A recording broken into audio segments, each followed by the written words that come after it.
Son ya las 8:08 de la mañana. Muy buenos días y bienvenidos a Ampliación de Noticias al inicio de una nueva semana. Fernando Carballo y Mávila Huertas los acompañamos en las próximas 2 horas y sin duda vamos a dedicar buena parte del programa a analizar, a conocer con mayor detalle cómo es que se ha producido este sismo de 6,1 grados, que ha sido el mayor desde el año 2007. Justamente vamos a conversar al inicio del programa con el ingeniero Hernando Tavera, presidente del Instituto Geofísico del Perú, para preguntarle cómo ha venido el historial de movimientos sísmicos y por supuesto también ir analizando las consecuencias. Como ya se ha advertido en Lima, la fragilidad de las construcciones ha llevado, por ejemplo, a que conozcamos la mala noticia, la terrible noticia del fallecimiento de un compatriota, un mototaxista al que se le cae una parte de la estructura de una vivienda, pero hay también un número de heridos. Es decir, es una llamada a la reflexión lo que ha ocurrido. Es un recordatorio para todos de que los simulacros no son simplemente ejercicios esporádicos al que nos quitan tiempo de pronto en el trabajo y en la rutina, sino que hay que tomar esta información con mucho conciencia y responsabilidad. Fernando, buenos días. Buenos días, Mávila. Buenos días a los que nos escuchan por radio, nos ven por televisión, nos siguen por redes sociales. Efectivamente, es como si todas las actividades de la vida se paralizaran cuando uno cobra conciencia de nuestra vulnerabilidad. Vulnerabilidad como planeta, vulnerabilidad como país y vulnerabilidad como familias. Cada uno se da cuenta, donde sea que lo haya sorprendido el sismo, que la vida pende de un hilo y que hay que saber cuidarla. Cuidarla significa prever, estar asegurados de que las casas que hemos construido, en las que vivimos, responden a las normas y que al mismo tiempo tenemos un plan de salida y de sobrevivir si se produjera lo que esperamos que no se produzca, por ahora al menos un sismo de mayor gravedad. Pero para eso hemos invitado a la persona más calificada en el país para darnos explicaciones de qué es lo que pasó ayer y qué es lo que podemos hacer en el futuro para acercarnos a prevenir los sismos. Así es, habíamos anunciado al ingeniero Hernando Tavera, presidente del Instituto Geofísico del Perú, el IGP. Muy buenos días, ingeniero, gracias por acompañarnos en esta mañana. Estábamos conversando con usted un poquito antes de salir al aire y bueno, en efecto, usted nos decía que hay una cierta similitud con lo que pasó en Pisco en el año... Bueno, mire, en principio la población siempre suele preguntar, ¿este evento fue un sismo, fue un terremoto? Sí, claro, ¿no? Entonces porque hay una pequeña confusión ahí. 6,1 grados y la duración, ¿no? Porque sobre todo se sintió la duración. Uno decía, a ver, ¿cuándo termina? Y no llegaba el final. Cosa que aumenta la preocupación y la desesperación de mucha gente. Lo que yo me he referido es de que el nivel de sacudimiento del suelo que hemos percibido durante el sismo de ayer es similar al que percibimos en el 2007 cuando ocurrió el sismo de Pisco. Sacudimiento del suelo. El sacudimiento del suelo.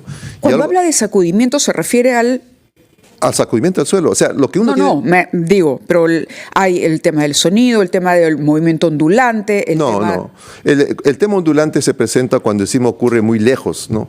El suelo, lo que hay que tener muy claro es que cuando ocurre un evento sísmico se produce hipotéticamente una ruptura en el interior de la Tierra.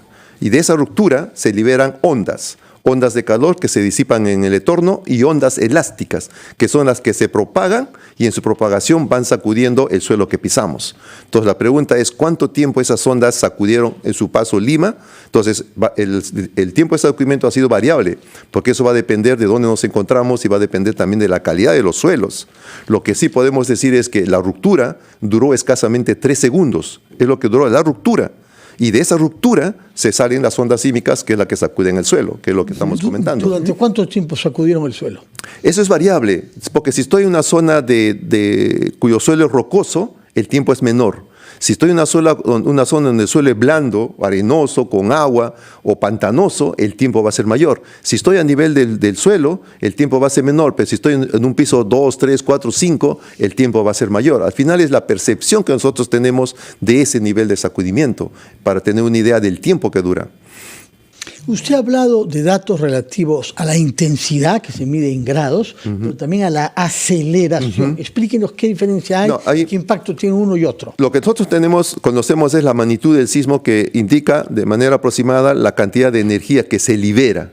Ese es un valor único, entre comillas, la cantidad de energía que se libera. Esta energía se propaga y comienza las ondas a sacudir los suelos. Entonces, es como decimos comúnmente, ¿no? La mesa está temblando. ¿Por qué? Estamos moviendo nosotros la mesa. Las ondas también sacuden el suelo y se producen movimientos, ¿no? Y dependiendo del nivel de sacudimiento del suelo, puede haber afectación o no en estructuras. Al final si las estructuras soportan bien un determinado nivel de sacudimiento, significa que la estructura está bien diseñada. Pero si el sacudimiento se incrementa, pasamos a otro nivel de evaluación. Entonces, probablemente las estructuras sufran daño, ¿no? En relación al sismo de ayer, podemos decir que para ese nivel de sacudimiento del suelo, las estructuras en Lima han respondido de manera adecuada, entre comillas, salvo los escenarios muy puntuales que hemos tenido. Sí, claro, pero que, a ver, definitivamente ya encienden las alarmas, ¿no? Hemos visto los desprendimientos, por ejemplo, en los acantilados de la Costa Verde, tanto de lo que se ha dicho ahí que hay que crear un mecanismo de protección para ello. Ahora, no se puede considerar como un gran, no ha llegado a ser un gran terremoto, ni mucho menos. No ha sido un sismo que ha generado altos niveles de sacudimiento del suelo. El sismo de Pisco en Pisco generó valores de 240 a 300 centímetros por segundo al cuadrado, ¿no? Y aquí en Lima el de ayer ha generado el orden de 100. Menos de la mitad. El sismo de Chile de 2010, magnitud 8.8, generó valores de 750 a 800.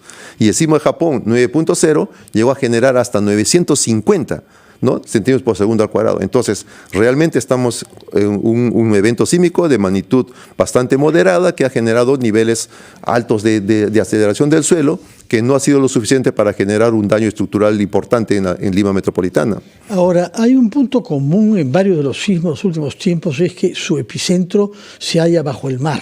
Explíquenos por qué, por favor, y si eso va a ser una constante o puede suceder que el epicentro sea en la sierra. Bien, a ver, en primer lugar, toda la actividad sísmica que se produce en nuestro país tiene su origen en la colisión de dos placas. La placa de Nazca, que es una placa oceánica que colisiona con la placa continental. En esa colisión, la placa oceánica, al ser más débil, se introduce por debajo de la continental. Y entre ambas se genera una superficie de contacto, una superficie de fricción, de rozamiento. Y estamos hablando de placas que tienen ¿qué dimensión? Cientos de kilómetros cuadrados. Claro, la placa continental es toda América del Sur. Y la placa de Nazca es una placa que va desde Colombia hasta el sur de Chile, ¿no? Y avanza aproximadamente, hacia el océano, no tengo el número exacto, pero es bastante grande, ¿no? Y se están desplazando a velocidades de entre 6 a 8 centímetros por año, ¿no? Y en ese desplazamiento genera fricción en la superficie de contacto de las placas.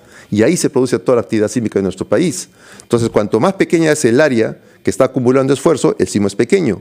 Cuanto más grande es el área, el sismo va a ser mucho mayor, ¿no? Entonces, de ahí viene el hecho de que el 30 de mayo hemos hecho un simulacro para un sismo de 8.8, porque eso es lo que nos dice ahora todas las investigaciones que hemos realizado. Frente a Lima hay una zona bastante grande de 400 kilómetros de longitud que en algún momento va a tener que dar origen a un sismo de gran magnitud.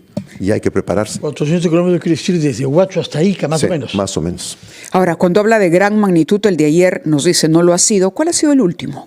El último sismo en Lima viene del año 74, magnitud 7.7.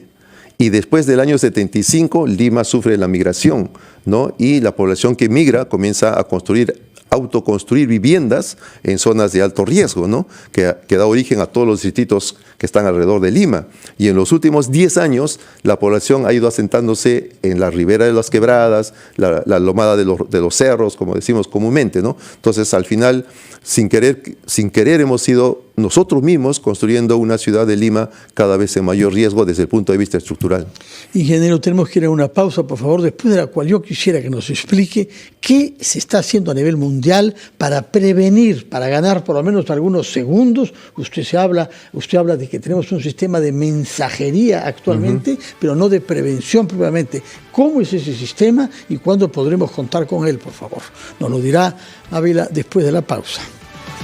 Son las 8:23, estamos conversando con el ingeniero Hernando Tavera, quien es el presidente del Instituto Geofísico del Perú, que nos ha explicado, para darnos el contexto, de que cerca de la costa peruana hay un desplazamiento de 2 placas de miles de kilómetros cuadrados, una de las cuales entra bajo la otra.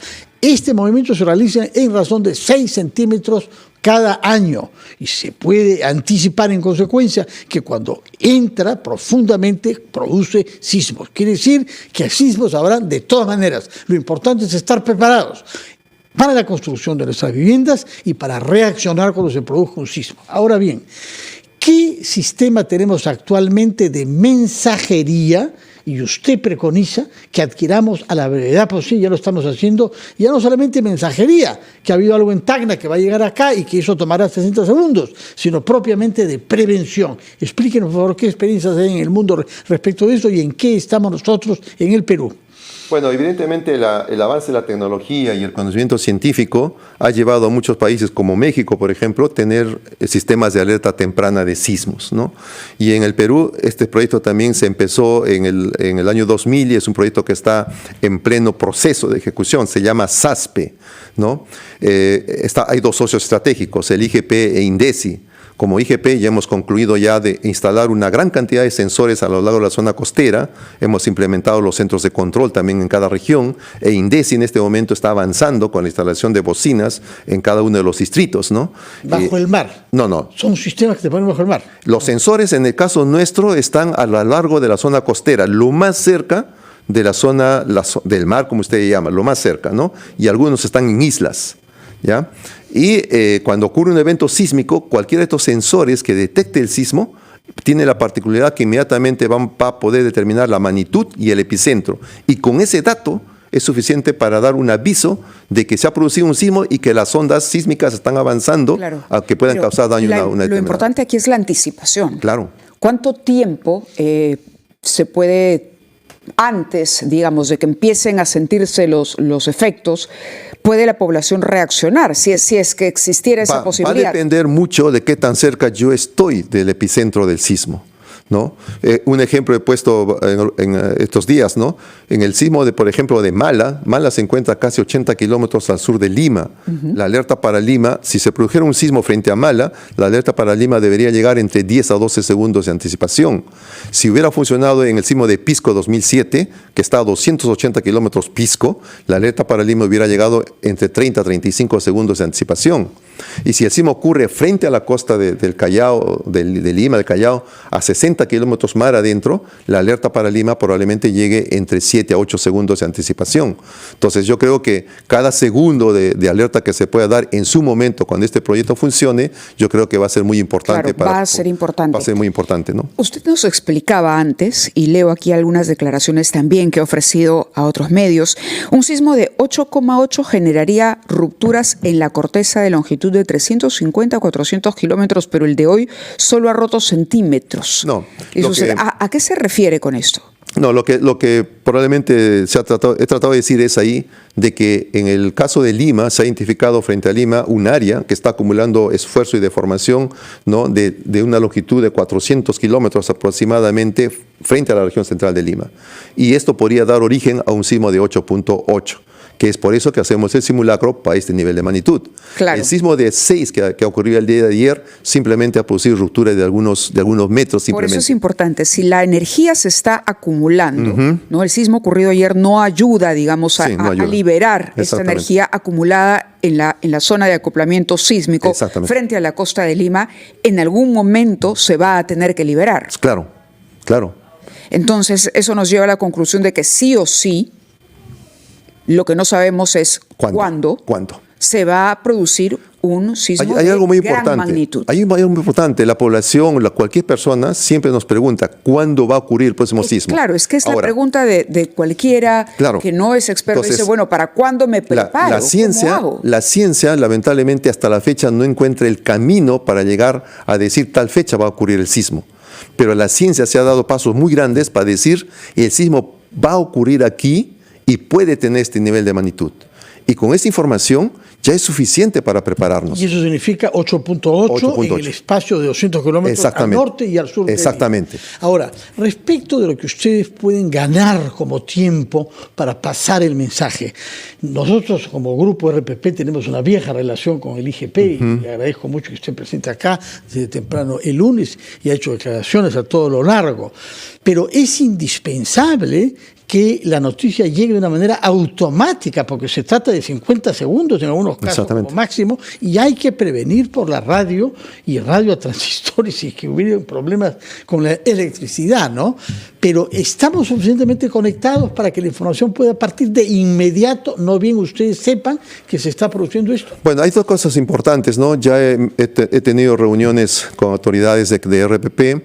Vamos ya a poner la información directa. Lo que usted está viendo, lo que usted podría ver en el Centro Sismológico Nacional, usted lo va a ver aquí en algún momento, y también estamos haciendo coordinaciones para, a través de RPP, aprovechar la potencia de transmisión que tiene RPP para poder ya utilizarlo como un mecanismo de información para las alertas tempranas, ¿no? Y hemos tenido reuniones, esperemos que esto avance de manera positiva y podamos muy pronto decir, bueno, RPP y IGP tienen una sociedad muy fuerte y vamos a fortalecer el sistema de alerta temprana de sismos. Aprovecho para felicitar, Mávila, ingeniero Tavera, a nuestros colegas que estaban a las 11:33 aquí en estos micros y que supieron reaccionar como todo nuestro personal está entrenado a hacer de la manera más serena posible, previniendo sobre las medidas prudentes a adoptar en caso de sismo, porque no se trata de salir corriendo. No. Usted, al revés. Denos una palabra sobre eso, la experiencia que tiene usted, sobre los riesgos que se pueden tomar. De salir corriendo. Si uno no reacciona bien. Mire, lo que yo he aprendido,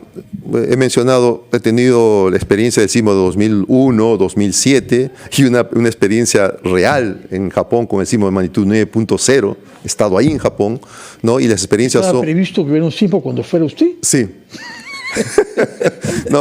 Pero a ver, usted se fue a propósito, ¿cómo? No, eso fue interesante porque en realidad había un proyecto muy grande que se llamaba SATREPS, que lo realizábamos con la UNI, el IGP y la comunidad científica japonesa, y nos invitaron para ir allá para hacer la presentación de los resultados de estos estudios que hacíamos aquí en Perú. Y justamente nos tocó con la práctica, ¿no? El sismo de magnitud 9.0, ¿no? Pero lo que ahí uno aprende realmente es cómo es el comportamiento de la población y uno recoge esas experiencias. Lo que he aprendido es de que si yo vivo en una vivienda o estoy en un edificio en el nivel 1, a nivel del suelo, debo intentar salir lo más rápido que pueda a campo abierto.